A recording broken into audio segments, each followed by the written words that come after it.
है, लेकिन थोड़ा भाषणबाजी देने का शौक़ कम है, तो मैं बहुत कम बोलता हूँ और जो बोलता हूँ बहुत सार्थक होता है। तो इसको ध्यान से सुनोगे और समझोगे तो, क्योंकि कुछ बातें ऐसी होती हैं जो बाद में याद आती हैं, अभी वर्तमान में लगता है कि ऐसी कोई खास इंपॉर्टेंस नहीं, तो सुनते रहते हैं। मैंने, आप लोग प्री बोर्ड के एग्ज़ाम दे रहे हो, आपकी कॉपियाँ चेक होने के बाद मैं भी देखता हूँ, तो मैंने आपकी कॉपियों में देखा कुछ बच्चे बहुत अच्छी परफॉर्मेंस दे रहे हैं, यानी कि ऐसा लगता है कि उनकी तैयारी बहुत अच्छी चल रही है। वो अपने पूरी मेहनत से, जो मैंने उस दिन बोला था आपके एनुअल फंक्शन में, कि कोई भी काम करो तो उसमें 100% मेहनत करो। इसलिए करो कि कभी ज़िंदगी में ये मलाल ना हो अपने मन में कि यार मैंने उस समय ये अधूरापन छोड़ दिया था, ये कोशिश मैंने नहीं की थी, यदि मैं इस कोशिश को और कर लेता या ये मैं गलती नहीं करता तो शायद मैं जो चाहता था वो बन जाता। लेकिन कुछ बच्चों की कॉपियों को देख करके ऐसा लगा कि वो बहुत कम तैयारी के साथ पेपर दे रहे हैं, या उन्होंने साल भर पढ़ाई नहीं की, अब पढ़ने की कोशिश कर रहे हैं। इसीलिए मैंने आपके इंचार्ज मुरारी सर जो हैं उनको आपके घर भेजना चालू किया कि घर जा कर के बच्चों से बात करो, इंडिविजुअल, पर्टिकुलर, ये तो सामूहिक है कि भाई क्या प्रॉब्लम है आपको किसी सब्जेक्ट विशेष में समस्या है तो हम वो टीचर्स आपको अवेलेबल कराएंगे। और अभी आज भी सर बहुत बच्चों के मतलब 2-1 दिन में सभी बच्चे कवर हो जाएंगे, बहुत बच्चों पे पहुंच चुके हैं। एक साथ तो एक आदमी सब कट के चला जाएगा, उसके इतने टुकड़े तो ना होंगे। तो प्रयास हर साल का यही रहता है कि जो बच्चे किसी कारण से पिछड़ रहे हैं, हमारी ड्यूटी है, हमारा कर्तव्य है कि हम उनको भी उस स्थिति पर लाएं। उन्होंने तो जो लापरवाही की बच्चे, लेकिन अब भी उनको लास्ट में समझ जाएं तो बहुत अच्छा रहेगा। वो इसलिए बेटा सुन लीजिए, आगे आप में से कुछ भी बनना, वही गिने चुने शब्द हैं कि भाई इंजीनियर बनना या डॉक्टर बनना या जुडिशल सर्विस में जाना या एडमिनिस्ट्रेटिव सर्विस में जाना। एडमिनिस्ट्रेटिव समझते हो ना, IAS IPS सारे जो भी होते हैं, या कोर्सेज में जाना, किसी भी कोर्स में, चाहे ऑफिसर्स ग्रेड में जाओ, चाहे आप सैनिक ग्रेड में जाओ, कहीं भी जो भी आपने मानस बना रखा है, हर चीज में एंट्रेंस टेस्ट होता है, बहुत लंबा खिंच जाएगा। जिसको भी जिस चीज में जानकारी लेनी हो, पूरी जानकारी लेनी हो, वो कभी भी मेरे पास, मेरे ऑफिस में आ सकता है। हर फील्ड की आपको पूरी जानकारी दे दूंगा कि इसका एंट्रेंस टेस्ट ऐसे होता है बेटा, इसके बाद इसका सिलेक्शन का प्रोसीजर ये है। और विशेषकर कुछ चीजें तो जैसे इंजीनियरिंग और मेडिकल में विशेष ध्यान रखना होता है। आजकल इंजीनियरिंग करने की वैल्यू नहीं है, आजकल है कि इंजीनियरिंग आप कौन से कॉलेज से और कौन सी ब्रांच से कर रहे हो उस कॉलेज से, तो पेपर इसी में से आपको दिखेगा। बहुत एक्सपीरियंस के साथ आपके पेपर बनते हैं, ऐसा नहीं कि उटपटांग तरीके से फॉर्मेलिटी कर दी जाती है। ये आप आश्वस्त हैं जो कमजोर हैं, जो अभी कम नंबर ला पा रहे हैं, वो इन पेपर को भी ढंग से कर जाएंगे ना पूरा 100% तरीके से, तो वो 80-90 पे पहुंच जाएंगे। बोलिए आप। और जो 95 और 90 को वैसे ही प्लस कर रहे हैं, अभी 100 तक ला रहे हैं, तो वो लगभग वही रहेंगे। घबराने की जरूरत नहीं है, इस मेरी बात को ध्यान रखना। आप मुरारी सर को फोन करना, मुरारी सर लाइन पर लेके मेरी बात करा देंगे आपको। जब भी आप डिप्रेशन में आओ,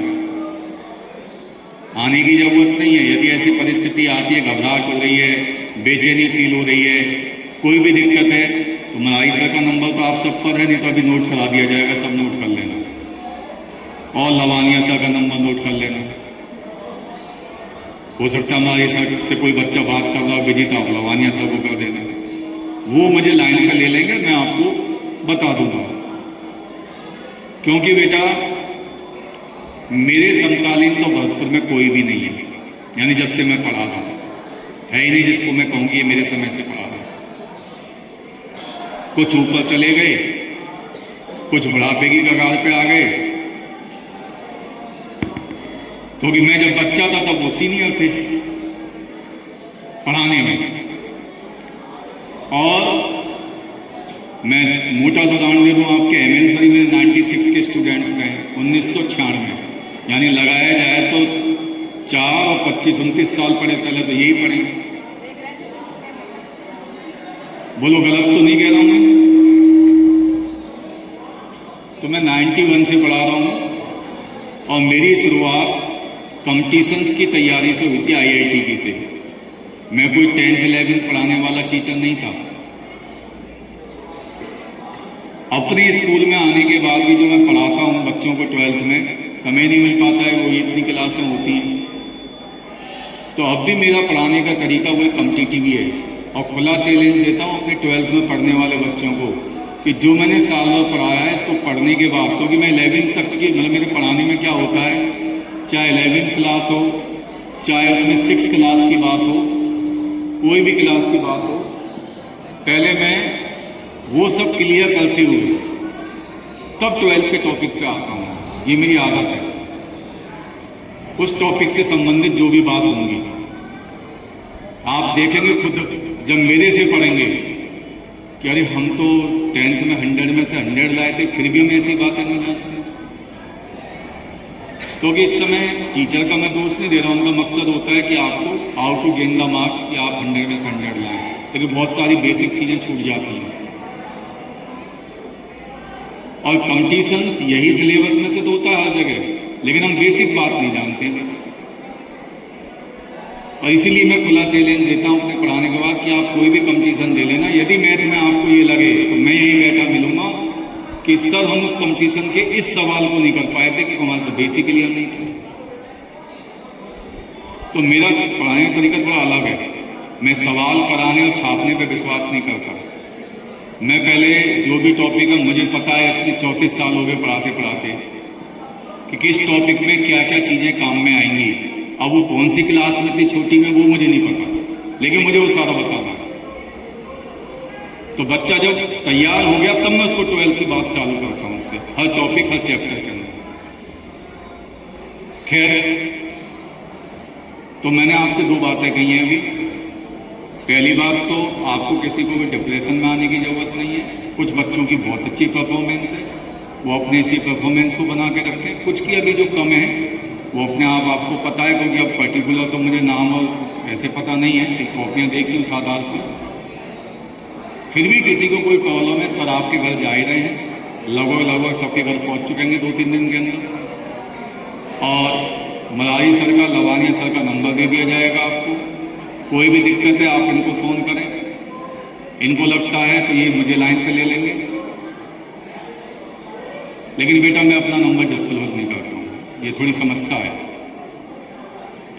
कई टीचर तो बड़े शौक से ब्लैक बोर्ड पर अपना नंबर लिखते हैं, और पता नहीं क्यों लिखते हैं, ट्यूशन के लिए लिखते हैं या किस काम के लिए लिखते हैं वो मुझे नहीं पता। मैं हालांकि खूब यहाँ पे रोक लगाता हूँ, लेकिन मैं नंबर नहीं देता। मेरे 12th के भी किसी बच्चे से पूछोगे तो उनको भी पता नहीं होगा, अच्छा कितने पहले पढ़ के गए।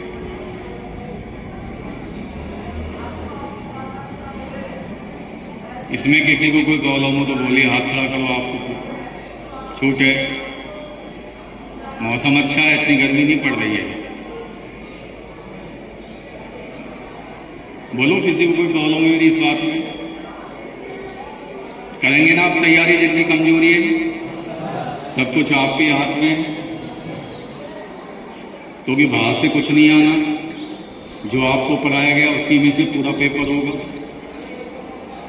ये मैं आपको आश्वस्त कर रहा हूं, और ये भी मैंने आपको आश्वस्त किया कि जो आपने प्री बोर्ड दिया है, मिनिमम टाइम में 80 से 90% तो आपको यही मिल जाएगा।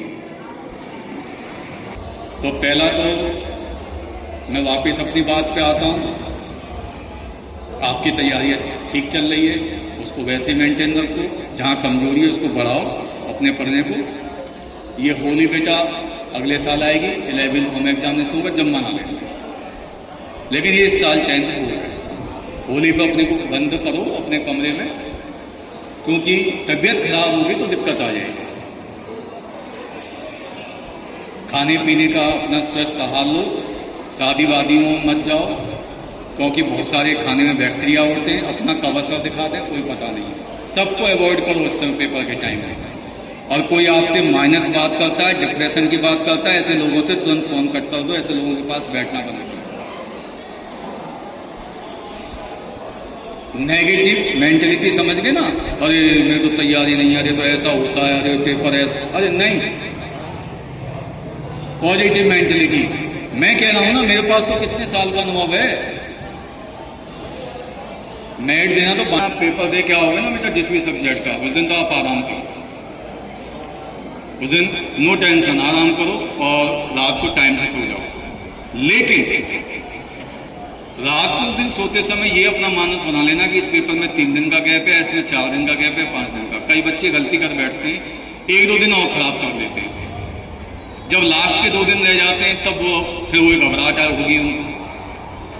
आप अपने को डिस्ट्रीब्यूट कर लो। जैसे मेरे 16 चैप्टर हैं, तो भैया मुझे 4 चैप्टर कल कंप्लीट करने हैं, 4 चैप्टर मुझे परसों कंप्लीट करने हैं, 4 चैप्टर अपना वो मानस बना के सुबह से और शाम तक उसको कंप्लीट कर लो, तो घबराहट नहीं होगी पेपर वाले दिन। तो गैप का यूज ये होता है कि हमें हर दिन का यूज अपने, जिस दिन पेपर दे के आए उस दिन तो हमें पढ़ना नहीं है अगले पेपर का, उस दिन तो हमें आराम करना है। अपने दिमाग में ये सेट मतलब वो बनाना है शेड्यूल कि इतने इतने चैप्टर मुझे इस हिसाब से तैयार करना है। और जिस दिन लास्ट गैप है उस दिन केवल सुबह से उसको एक बार रिवाइज करना है, रात को आराम से सो जाना है, सुबह उठकर पेपर देने जाना। समझ गए ना? गैप का पूरा पूरा यूज होना चाहिए।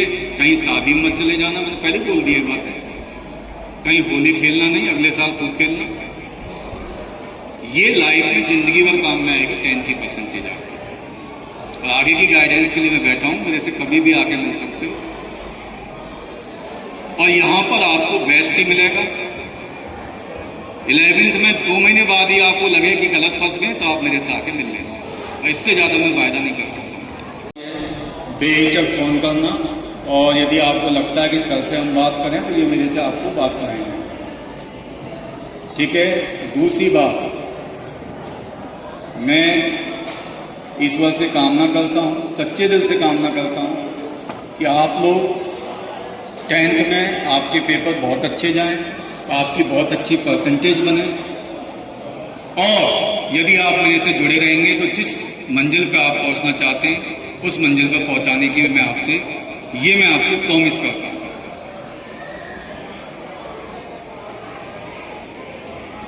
इंग्लिश में बोलूं, all the best, congratulations of the all students to get your high score in 10th class. Okay बेटा?